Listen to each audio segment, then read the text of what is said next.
please be very careful when you sit down on the chair. They seem to be tripping over at will. So particularly when you get up and go back into the seat, please be mindful of that. Good morning again. We are towards the end of our COP27. We are making huge deal progress in terms of the cover decision and other decisions that we need to take. As you may have seen in the news about the progress so far, the mitigation work plan is taking its rounds, and we will see what is contained in it and what we can expect of it. We also see a lot of emphasis on improving and submitting the NDCs from developing countries. As Alok Sharma started at the beginning of the conference, 29 of the 196 countries have submitted their revised NDCs. So we have a long way to go. But the reason I'm saying all this is that in the history of climate negotiations, we have been making progress in terms of bringing more and more actors to what needs to be done in refining our plans and making proper measurements that can be relied upon. But with all that, we still are far, far away from the goal that the world community had set for itself. And most importantly, the emissions continue to increase year after year. The latest Intergovernmental Panel on Climate Change assessment talks about the urgent need for carbon dioxide removal. They, of course, are talking about land-based carbon dioxide removal, but we need to look at other options as well. And we have a terrific panel, one of the most experienced in this particular line. And the session title is Blue Climate Solutions, Considering the Ocean's Role in Our Path to Net Negative Emissions. I'm really, really pleased to introduce our panelists to you right now. Before I do that, let me say a word about myself. My name is Kilaparthi Ramakrishna. I work at the Woodsole Oceanographic Institution. And the very first panelist to my right is Ken Bisler. Ken is a senior scientist at the Woodsole Oceanographic Institution and somebody who has been working on ocean iron fertilization for more than 2 decades. So it is not something that he started on because of the climate negotiations and what we have come to and thought, it's a good idea to try his hand at it. Really pleased to have Ken with us here today. What I'm going to do is I'm going to introduce every one of them very briefly, and then if any of you feel that there is something that I missed, I'm sure I would be missing a lot, but if you feel something that I missed that is particularly relevant, please, when you begin speaking, say a word about it. Dan Lashoff, a dear friend of many decades, he and I worked on climate negotiations going way back in time when I was part of the Woodsole Research Center, and he at the Natural Resources Defense Council. He's now at the World Resources Institute, and they've just launched a very important publication that talks about this particular issue, and particularly with reference to the governance elements of it. So Dan will be speaking of that. Brad Ack, he's the CEO of Ocean Visions. This is a partnership organization, and both Woodsole Oceanographic Institution and Scripps Institution of Oceanography are members of it. I'm sure there are others that are in this room that are members of it as well. Our next speaker is Sonia Durman. She's with the Lamont Doherty Earth Observatory at Columbia University. She's also here as part of the Columbia Climate School delegation. As those of you that know Lamont Doherty Earth Observatory, they do excellent work on all these matters that we care about, and so she would be speaking about that. The next speaker is Chris Vivian. Chris is just the person we need in this panel because he has a great deal of experience with the London Dumping Convention, and that has not yet entered into force, but there are revisions that are being made already to that, that is apropos to anything that we might be able to accomplish on this particular topic.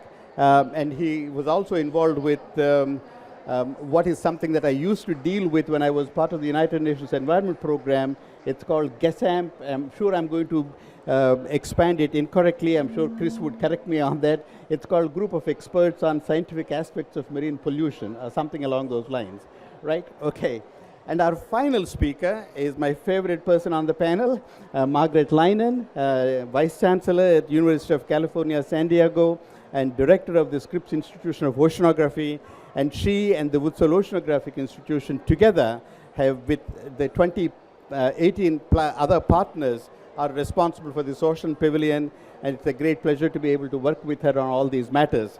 So the plan is that each speaker gets to have about 5 to 6 minutes to make the case, and once that is over, then we will have an opportunity to have a spirited and engaging discussion with all of you.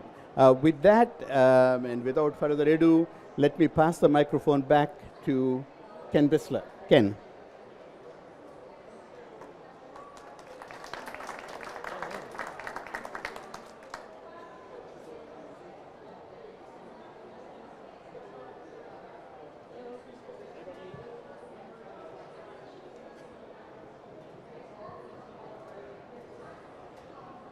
So I'm not seeing the next one. Well, that was the very last slide we were showing, not the very first one.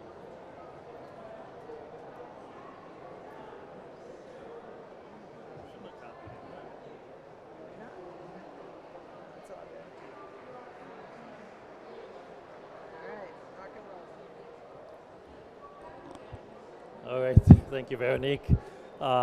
It's certainly my great pleasure to be here. I get to lead off this group. We're basically all asking kind of this real simple question: can the oceans help get us out of this climate crisis, right? That's what a lot of us have been thinking about. How you might do that could involve CDR in the ocean, carbon dioxide removal.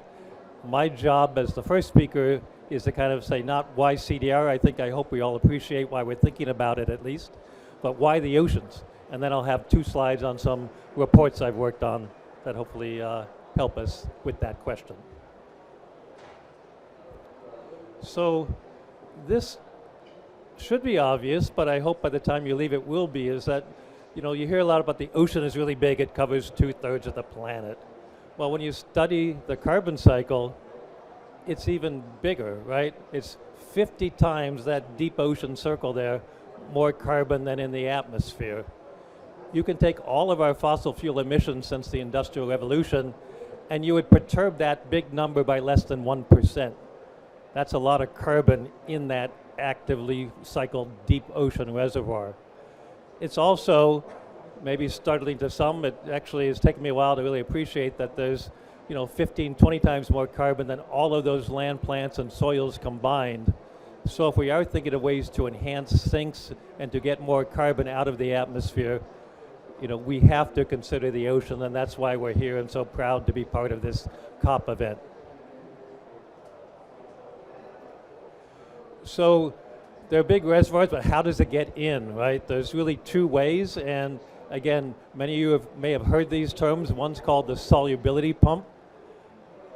The way I like to describe it is often, think of a soda carbonated beverage, soda, right?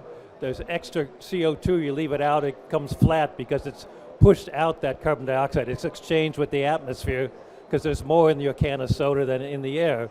Well, the atmosphere now contains more and more carbon dioxide that's pushed into the ocean through this air-sea gas exchange process. That's the solubility pump.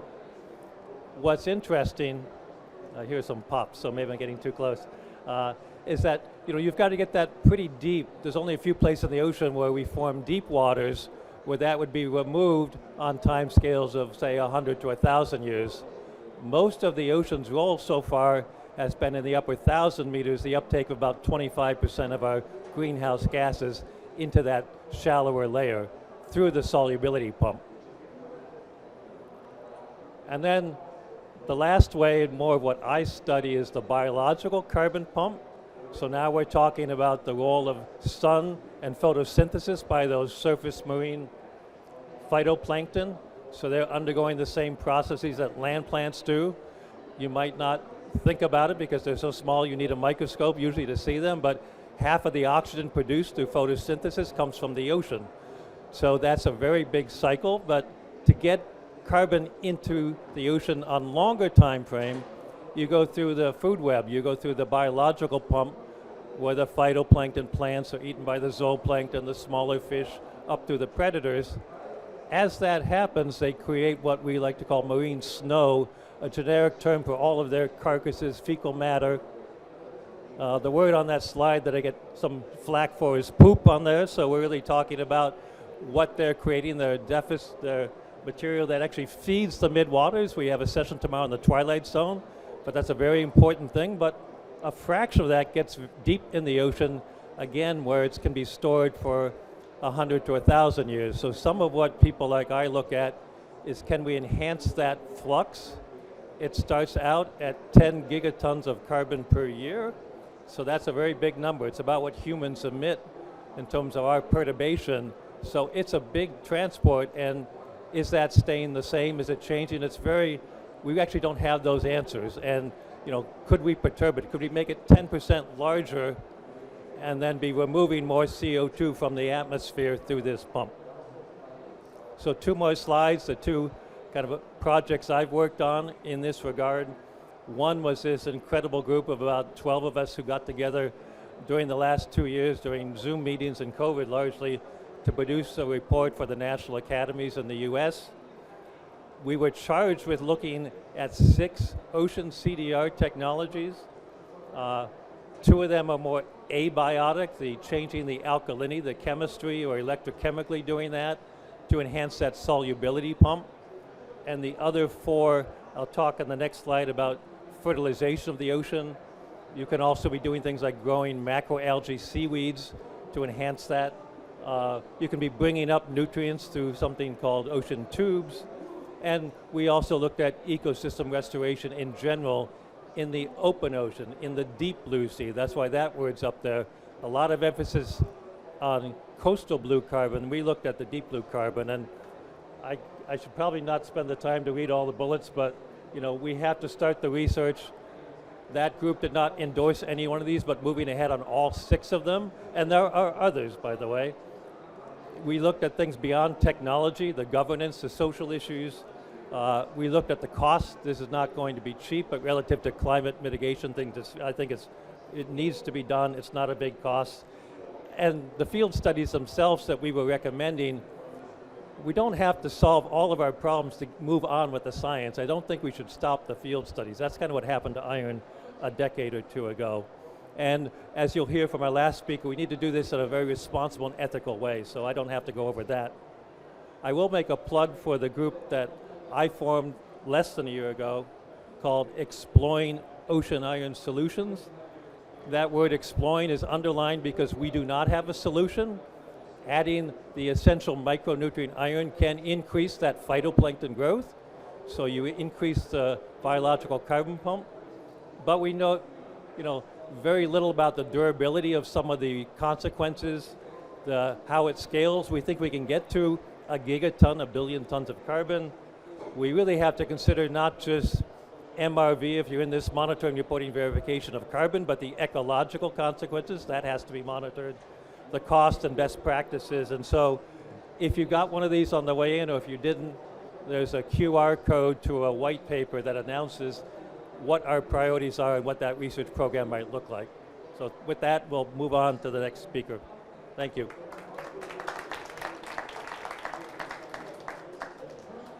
Thank you very much, Ken. I'm told that the mic is directional, so if you want your voice be heard clearly, please make sure that you point this as close to your mouth as possible, I suppose. Dan, next. Thank you. Thanks very much. Thanks, Ken, for a great introduction to the topic, and it's an honor to be on this panel. I'm pleased to be able to present work from my colleagues, Eliza Northrup and Katie Liebling, who were the authors of this report that is live as of this morning on the WRI website on responsible and informed ocean-based carbon dioxide removal. So please check it out. I'm going to go quickly through the slides, but more detail on all of this in the report. So why are we talking about this? Rama referred to it. We know that to meet the Paris targets, we're going to need carbon removal. Most of the attention has been on land-based carbon removal, but there's increasing interest in ocean-based carbon removal from countries, but also from the private sector. And we want to get ahead of that with a robust process of research so we can really understand the implications and develop a governance framework that is fit for purpose as we potentially scale up this solution. So one thing we did is look at the long-term strategies that have been submitted as part of the climate convention process. There are about 50. 25 of those specifically talk about carbon removal as a part of the long-term strategy. Most are not explicit about what form of carbon removal, but the United States and Japan specifically mention ocean carbon removal as a potential option as part of their long-term strategy. And I think we'll see more governments explicitly looking at the oceans as part of their strategy for meeting the Paris goals. So another reason why we need to get in front of this topic. Whoops. Skip. Oceans are complicated compared to other carbon removal technologies, mostly because the water moves around, so that makes it harder. It's also transboundary. Most of the potential is in the open, in the high seas, so international governance is essential to that. Some of the early efforts have been very controversial, so a lot of governments are afraid to talk about this topic. We've had some protests even here in Sharm around just the definition of a removal as an example. So it's a tricky topic, but that doesn't mean we can avoid it. We really need to lean into it and move forward with an appropriate approach.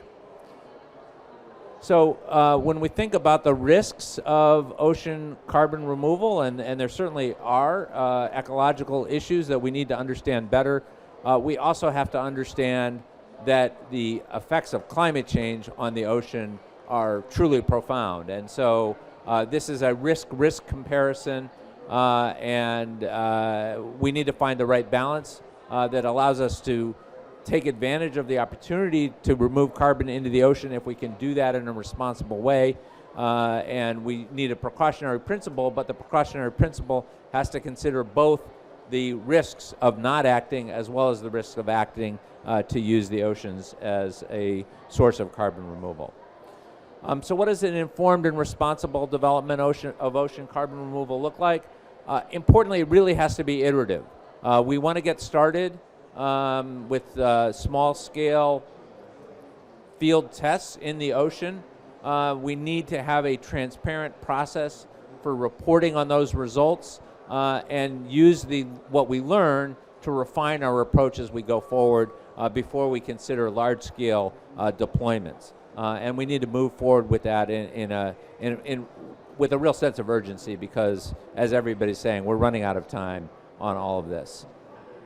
And for terms of governance, I think other speakers will go into this in more detail, but we need a framework that is fit for purpose. The conventions that currently exist were designed for other purposes. They have been looked to govern ocean carbon removal. We don't have a clear view on what kind of institutional framework should be used, but we need to further develop that in parallel with moving forward with field tests so that we have a governance framework that is effective and in place at a time where we might make a decision to move forward with any large-scale deployments.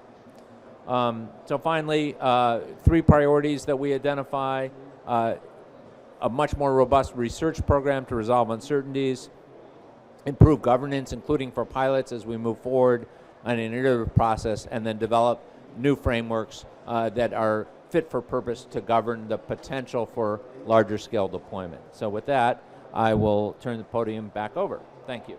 Thanks very much, Dan. Thank you, Dan. Next up is Brad Ack, broadening the definition for ocean-based CDR. Thank you. Thank you, everybody. Brad Ack, I'm the Executive Director of Ocean Visions. As Rama mentioned, we're a organization comprised of a number of research and academic institution members, alongside field practitioners and marine managers and others, trying to advance solutions to ocean problems, not necessarily climate problems. So I'm here to talk about why ocean-based CDR is actually an ocean conservation strategy. It's not just a climate strategy. However, oceans and climate are two sides of the same coin, and the crisis that we see in the ocean is actually mostly caused, as Dan said, the risks to the ocean are extremely high from the climate crisis that we've caused in the atmosphere. So let me talk about the two big stresses to the ocean from this 2,000 gigatons of carbon that we've put into the atmosphere.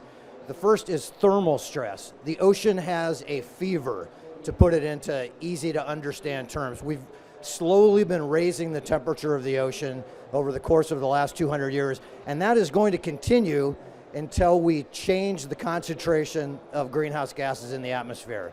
So net zero by 2050, the fever will continue to increase. And this thermal stress has a host of effects. First, it's driving sea level rise just because warmer water expands. It's driving deoxygenation as warmer water holds less oxygen, and we've actually measured a global decrease of dissolved oxygen in the ocean in the upper layer of around 2% average. So, again, a fever and having trouble breathing, at least for the marine organisms in the ocean. It's intensifying these marine heat waves. I was by the Caribbean Pavilion earlier, and they had the factoid about by 2050, if this continues, we'll wipe out almost all of the tropical coral reefs. And that's a direct result of the heat we're driving into the ocean that we're trapping on the planet.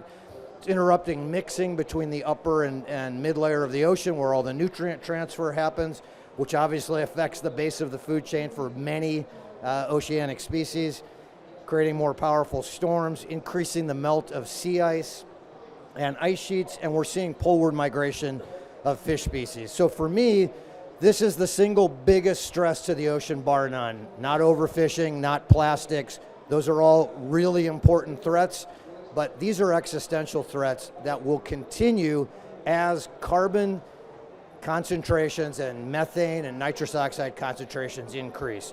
So anything we can do to mitigate climate, which includes sinks by definition in the UNFCCC, so all of this removal is part of mitigation. Anything we can do for mitigation is good for the health of the ocean. The second big stress to the ocean, which Ken mentioned, is the absorption directly of a significant portion of all that CO2 that we're putting into the air. About 30% to date, so around 700 gigatons, 700 billion tons of carbon absorbed into the ocean.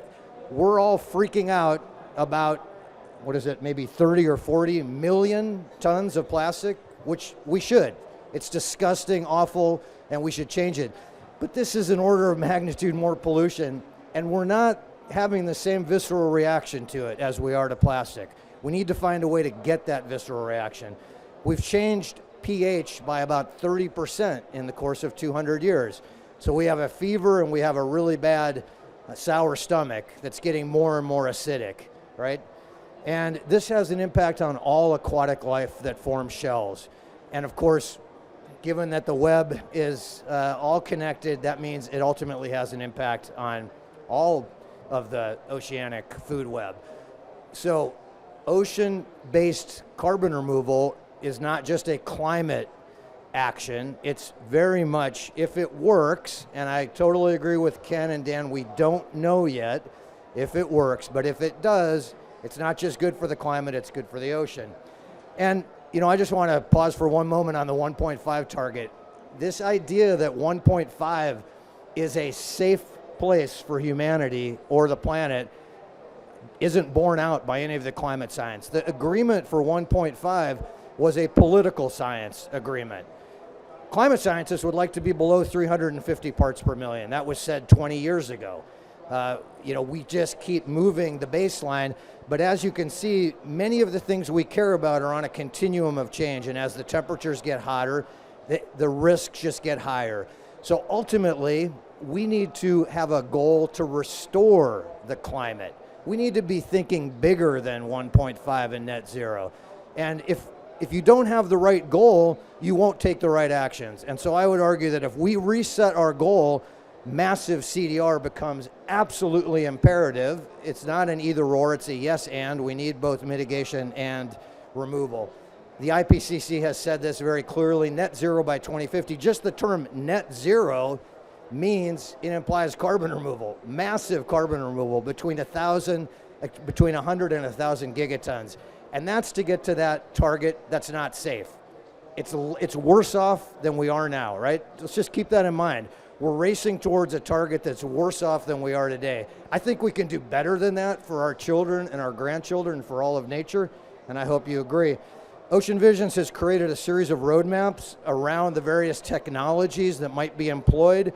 Electrochemistry, macroalgae, ocean alkalinity enhancement. We're adding one very soon on microalgae, which Ken is an expert in, and then finally a fifth on marine ecosystems. These lay out what are the state of all of the various technologies that are being considered and what are the most critical needs to move forward the testing and development to determine whether they are going to help us meet our carbon removal challenge. And this is just what they look like when you click on them. They have an overview of the state of the technology, critical barriers, and what some of the most critical next steps are to move them forward. And we are now helping build a global community of action to take the research and development forward. We've recently been designated as a UN Decade Center for Ocean Climate Solutions, and so we're working with people around the world on these issues. With that, thank you.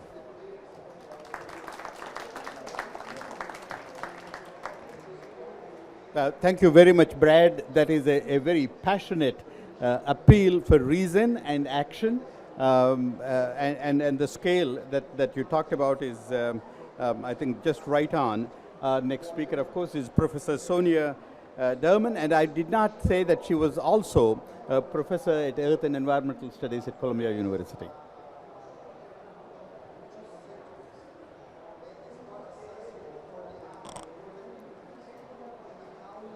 Thank you. It's such a pleasure to be a part of this panel, and I bring to the group my perspectives and expertise on microbes and oceanography.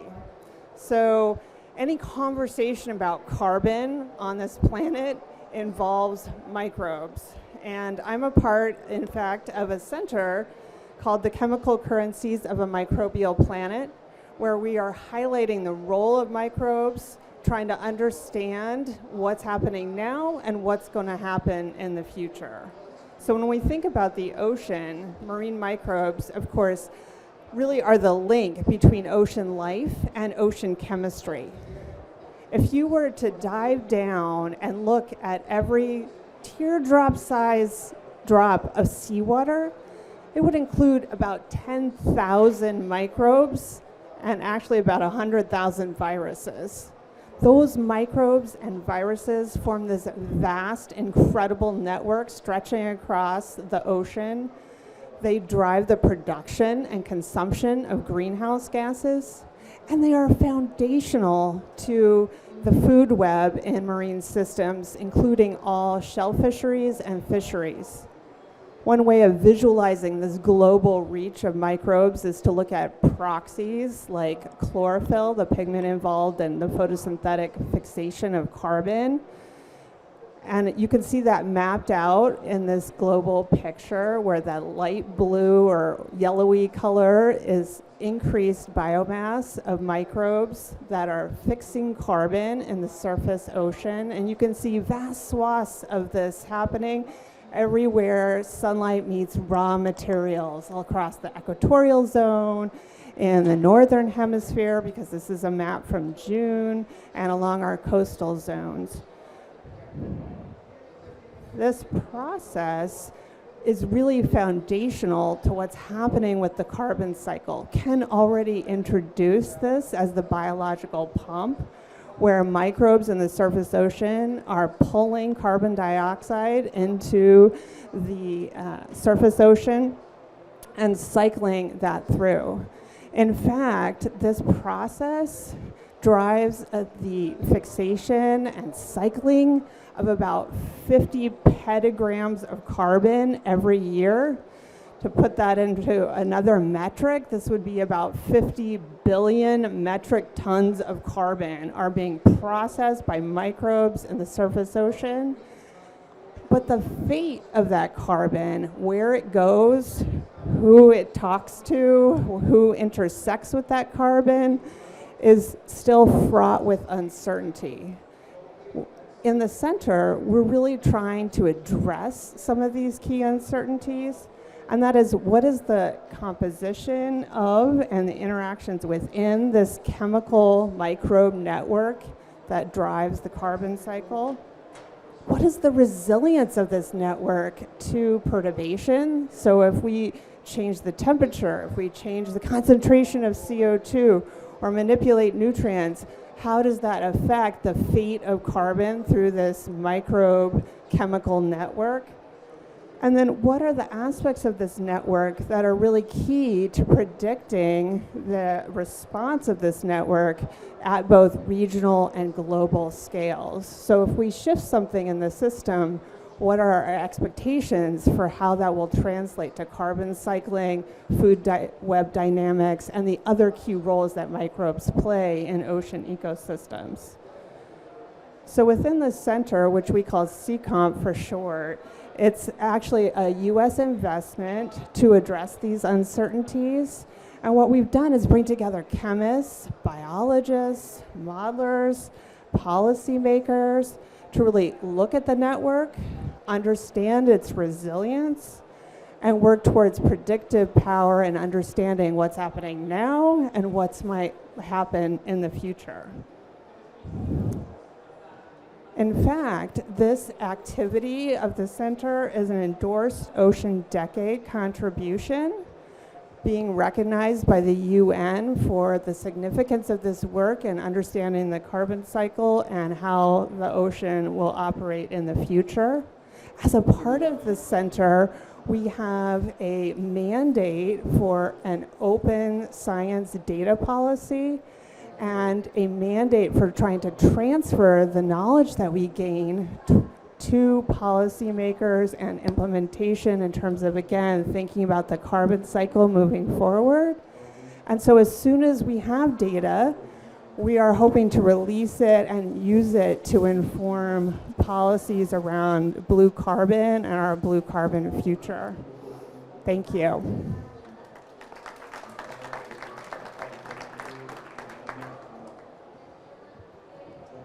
Thank you very much.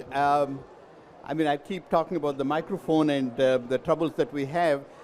So try not holding it, but at the same time, speak into it. Thank you. Okay, thank you. Is that, yeah, okay. Okay, is that okay? Right, okay. Right, so I'll just hit the return key.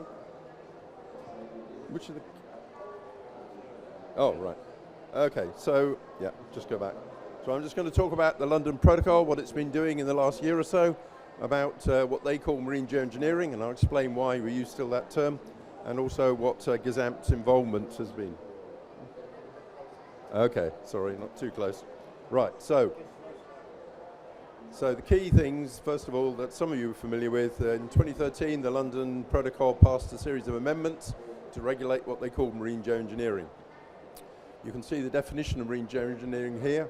An important point why they called it that and not climate mitigation or something similar is that it covers other things than just climate mitigation activities. Any other major activities that they might want to regulate. So things like perhaps fisheries enhancement through ocean fertilization, which wouldn't necessarily be anything to do with climate. So that's why the term is there. And that they've set out a system for adding particular types of techniques onto annexes that need then to be regulated through permits, And at the moment, the only one that's there on the list is ocean fertilization. And there's a definition of ocean fertilization that you can see down there. And at the moment, these amendments are still not in force. Only about 6 of the protocol parties, I think, have ratified the amendments to date. However, we hope that will change in the near future, particularly with a much greater interest in ocean CDR that we see here at this meeting. Hopefully this will persuade a lot of people to move along and regulate. So just to move back to what GAZAMP's doing, GAZAMP Working Group 41 that I co-chair with Professor Philip Boyd from the University of Tasmania. One of its tasks is to advise the LC parties on which techniques they might want to consider for regulation. And we provided some advice to them back for their April meeting of the scientific group this year, and we suggested there was probably 7 techniques that they might want to consider. And you see all of those here. And they looked at all of those techniques. You're probably familiar, you've heard about most of these. And then after some discussions, the parties looked at that and they decided to focus on 4 of those 7 techniques.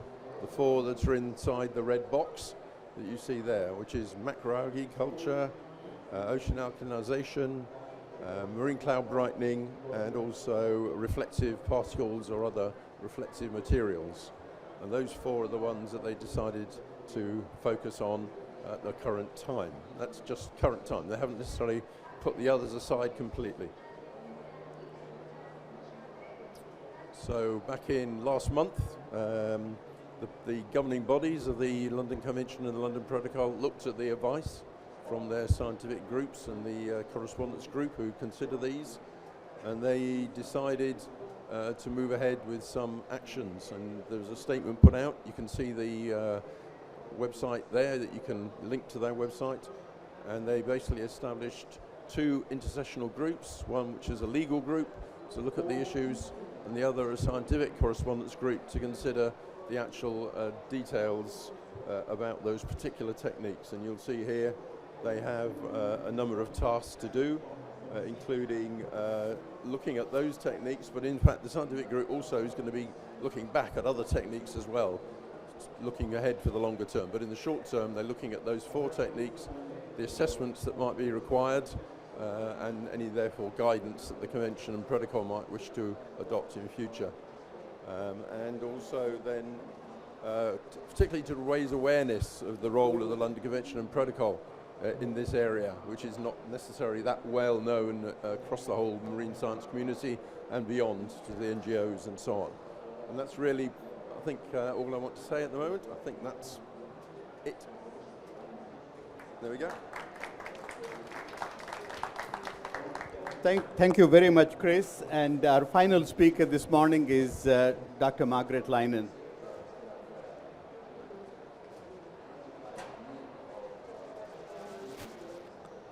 Thanks, Rama. Several times today in this session, you've heard reference to ethical conduct or a code of conduct or principles for engaging not only in deployment of any of these techniques, but also in research. And that's what I'm going to talk a little bit about today. So how do we proceed in a way that reassures all that ocean iron solutions or any of these other ocean CDR climate interventions, that the research on them will be conducted in a responsible and principled way, and that it is also open and can be evaluated by all. The climate intervention community has struggled with this issue for almost 15 years. Going back to the late 2000s, the UK House of Commons conducted an analysis of geoengineering, both from a research point of view and also with a forward look toward any deployment of climate intervention. And as they were doing this, they were talking with the academic community, and a group of 5 academics from Oxford developed the Oxford Principles for Governance of geoengineering as part of that effort and published the principles in 2009. And I would say that they were more principles for research than principles for governance because they really didn't talk about governance instruments. And I'll get to what those were in a moment. But they focused primarily on, they focused on both carbon dioxide removal and stratospheric radiation management, SRM. Because there was a lot of controversy about these being developed by academics in isolation, in 2010, the Climate Response Fund, which I led at this time, sponsored an international conference at the Asilomar Conference Center on principles for research in climate engineering. And it was modeled on a conference that had happened about 12 years earlier that focused on recombinant DNA research. And that conference, which included scientists, ethicists, government, nonprofits, et cetera, really set the stage to open up the possibility for research on recombinant DNA. And so this conference was explicitly designed in the same fashion to hopefully explore ways that we could have principles that would allow research on climate intervention to move forward. So it included 172 people from science, government, environmental nonprofits, historians of science, ethicists, economists, and even the press. And it also generated a series of principles, and they weren't a lot different from the Oxford principles. And again, focused really on principles for research, not for deployment. Since then, a couple of other groups have looked at this. The Carnegie Climate Governance Group developed a code of conduct for responsible geoengineering research in 2017, and the National Academy, as part of its recommendations for solar geoengineering research, included consideration of research governance. They focused only on solar radiation management.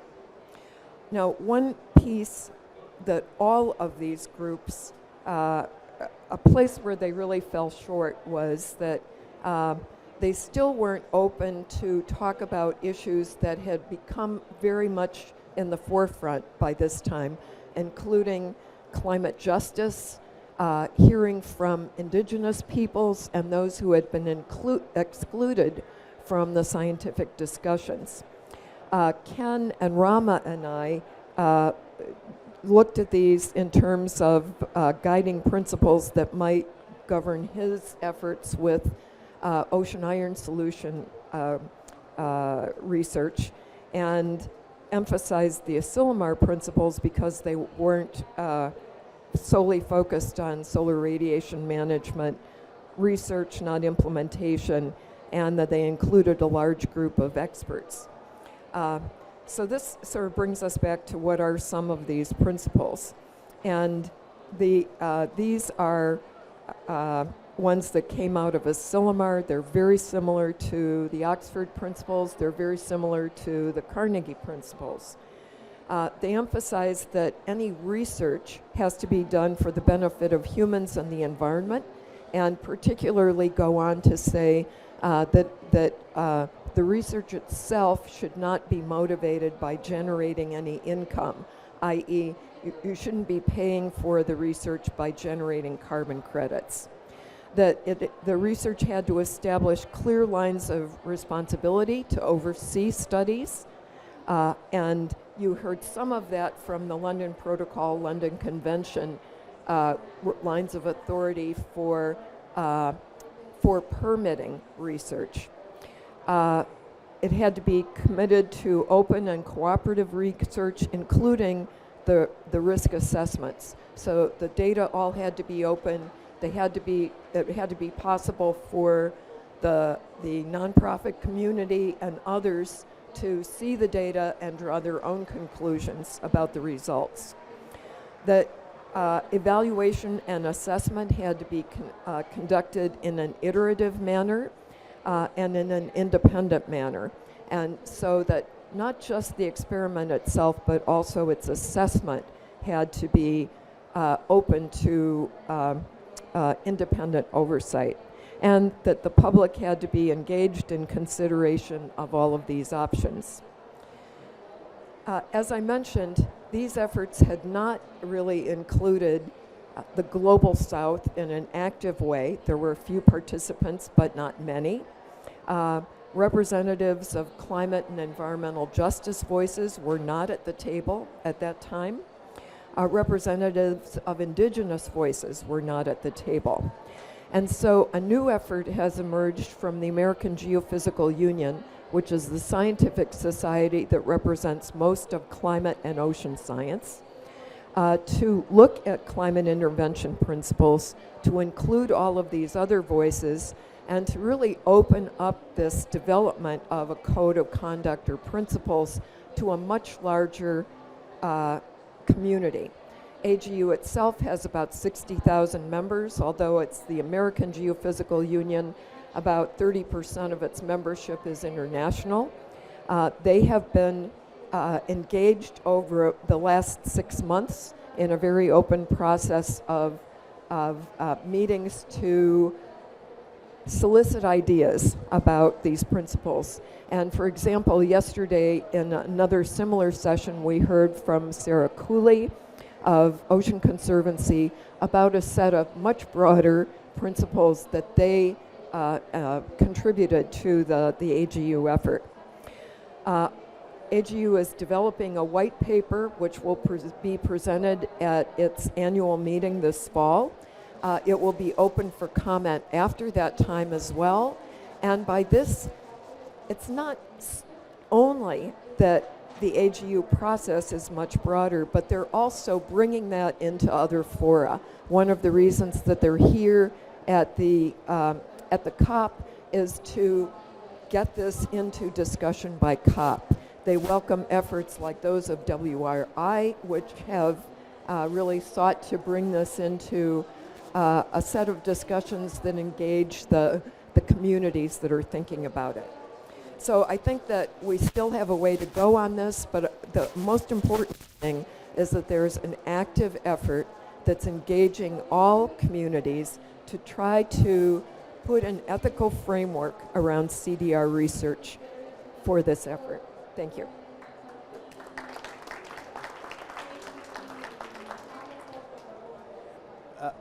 Thank you very much, Margaret. Folks, before I open the floor for questions, I just want to highlight key points that the panelists have made. Both I and Chris have talked about the status here in the convention negotiations and the London Dumping Protocol and where we are on this particular topic. And we have Brad Ack giving us the scale of the problem and the urgency for action. And in addition, we have Ken Bissler and Sonia Dunham talking about the science, behind this and where we are on that topic. And finally, we had Margaret Leinen and Dan Lashoff talking both about the codes of conduct, ethical framework, and governance issues associated with it. So you have that whole framework that is very carefully thought of, and in response to the urgency that we have. But before I open it up to your questions, I just want to anticipate some that you might ask, and that is this going to replace the need for emissions reductions? Answer is an emphatic no. None of the panelists said that, so please save us from that kind of question. And second, these experiments that Ken Bissler is talking about, are they going to cause us permanent harm? Answer again is no. The idea of the experimentation is to inform policy choices. And finally, what does the code of conduct do? And in terms of putting science first, sharing data and experiences. And this is where, again, I go back to Ken Bissler and the group that he has put together. It's called Exploring Ocean Solutions. He talked about that. This group has got about 50 people from around the world, all exploring and keeping this, whatever that they learn, as transparent and open to anybody that is interested in this issue. So with those comments, the floor is open, and you have the first question.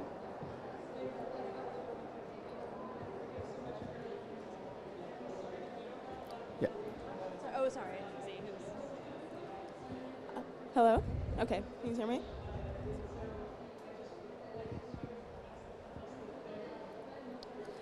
Thank you all for taking the time to sit on this panel and share with us today. You can't hear me? Oh my gosh. It's hard to hear behind the... Can you hear me now? Yeah. Okay, great. My name is Taylor McKee. I am a fifth-year PhD candidate at Scripps. I study physical oceanography, and I actually spent a bit of time of my PhD studying artificial upwelling. And as a physical oceanographer, there was a title of a 2022 paper that was on the screen called "Removing Carbon Dioxide, First Do No Harm." And one of the issues I had with artificial upwelling was that as a physical oceanographer is we're still discovering things to this day, small things, because our observations aren't high enough in resolution to really understand what the ocean is doing. And so I believe some of these approaches work under the assumption that we understand the ocean. But the fact is we don't, and we won't for a long time. And so I am also a part of the environmental justice community. And I just wanted to ask, I appreciated Margaret's presentation and sharing that AGU will be sort of addressing these things and inviting people to the table, probably for not the first time, I know there's been a few times before, but probably the largest. And I just really want to ask, I want your most honest, authentic answer. If people come to the table and they say no, they may not have the expertise, they may not have the research background that you might have. I have a little bit of knowledge about it, and I think there are caveats, right?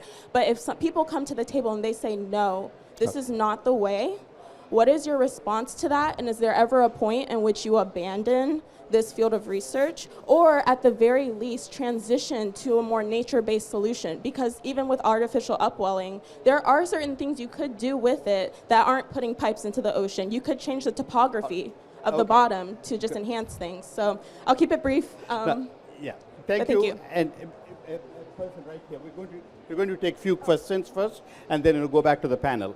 Yeah. Fine. Hi, so Hugh Hunt from Cambridge University Centre for Climate Repair. I guess this is a question for Sonia, but if we're talking about maybe 50 petagrams of carbon getting into the surface, but maybe only 2 going down to the bottom, is there a hopefulness that we can enhance the 50 to 2 ratio to really bring that up, or is it a fixed thing in the ocean dynamics and ocean chemistry? Okay. Last question from there. Yeah. Okay, thank you. My name is Sigi Langat from Kenya, and I'm a blue carbon ecologist. So my question is to Brad about you have developed the roadmaps for mostly offshore systems. So is there a link with the near shore and the coastal areas, and any linkage with other platforms because of the connectivity of the system? Thank you. All right. Now back to the panel. Let's take Margaret first, and then Ken and Brad, and others might join in as needed. Sonia too. Yes. Margaret, you want to answer first? Thank you. Tyler, I would just make the distinction between research and deployment. And we have all been talking about research. So if the environmental justice community comes forward and says, no, we should not engage in research on this, which actually might inform some of the physical oceanography, I think that's one issue compared to if after research shows us what we do and don't know, they come forward and say, we definitely shouldn't deploy this. Those are two very different aspects. Perhaps just a quick comment about the amount of research and knowledge. Sorry. the Gazamp report of 2019 clearly said that looked across a wide range of these techniques and said there was none where there was sufficient knowledge to actually even properly evaluate them. And that's still the case today. So we're still there. We need more research. Right. Good. Sonia, would you like to jump in as well? Very quickly. Yeah. Yeah, I think the point is there are a lot of uncertainties still. That is really underscored by the microbes, where again, we're still trying to understand who's there, what they're doing, the conversation that they're having around carbon.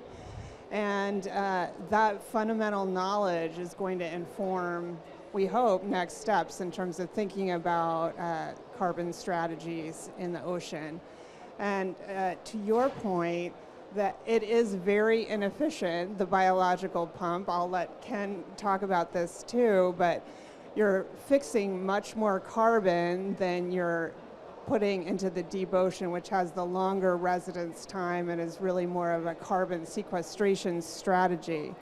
And we don't understand the fate of that carbon that's fixed and where it goes well enough, I would say, to accurately predict how we can try to tweak the system right now. But that's the sort of thing that we're hoping the center can inform with research, fundamental research into, again, how that carbon is processed once it gets into the food web, once it gets into the surface ocean, and better ascribe those fates. And then we have better predictive power about what might happen moving forward. But Thank you. I'll also let Ken speak to that. Thank you, Sonia. Brad? Do you want to continue? Ken, you want to continue with that? Yeah, but just follow up on Sonia with it. To follow up on the efficiencies, we shouldn't really be looking at the averages when we think of, for example, I have an example. You create diatom goods that can produce carbon that's 50% efficiency through the 1,000-meter horizon within to sequester longer than 100 years. So there's a lot of variability there. Where you do it, how you do it, if you're putting macroalgae in the deep ocean, will change that completely. But that, very much to that first point, if you're skeptical, come join us. We need people to get the answers, to know what should we do, when should we stop, and don't just look at the next thing that hasn't been done as the best opportunity. We need to get through all of these and do the same type of serious research on efficiencies and ecological consequences. Okay. Very quickly, Brad. Yeah, so getting the I just hook want to from there. respond to this as well. I think we just have to remember there is no free lunch here. There's no free lunch. There's not going to be a single way out of this crisis that isn't going to have side effects. Full stop. The 100 to 1,000 gigatons of carbon removal that the IPCC, every single model that all of them include overshoot, and they still have that number. We don't know where we're going to get it. And if you plant 1 trillion trees, there's going to be a lot of consequences to that too. So we have to measure and then choose the best options. As to your question, sir, we are doing a map on blue carbon. We started with those 3 because they're the least explored. We know the most about blue carbon ecosystems. There's 1,000 reasons to conserve them. They have so many different values. Large-scale carbon storage is not necessarily, they're not the leaders of the pack in what we would hope to achieve gigaton scale carbon removal. But they have 1,000 other benefits, and we are doing a map on those. Thank you, Brad. Final word to Dan. Yeah, just one thing we emphasize in our paper is that just because a solution is low cost doesn't mean we should pursue it. We need to engage communities from the beginning in the process. I think that's very important. So thanks for your question. And then a sort of broader view of the framework, governance framework of carbon removal generally. California actually passed a very interesting law this summer that sets the net zero target, net zero by 2045 in law. Before that, it was just the governor's directive. As part of that, they said at least 85% of achieving that target has to be done from reducing emissions from sources. Right. Carbon removal could play a role in the last 15%. And then, of course, what form of carbon removal, whether that's nature-based on land, whether it's direct air capture on land or the ocean, all to be determined. But I think that general framework is about right in terms of maybe giving people some reassurance that we're not going to just emit like crazy and hope to solve the problem with carbon. Excellent. Thank you very much, and please join me in thanking our panelists with a round of applause. This is an extremely important topic. There are several reading materials on the guidebook that you have online. Please take a look at it and engage with us with your further questions and comments. Thank you very much.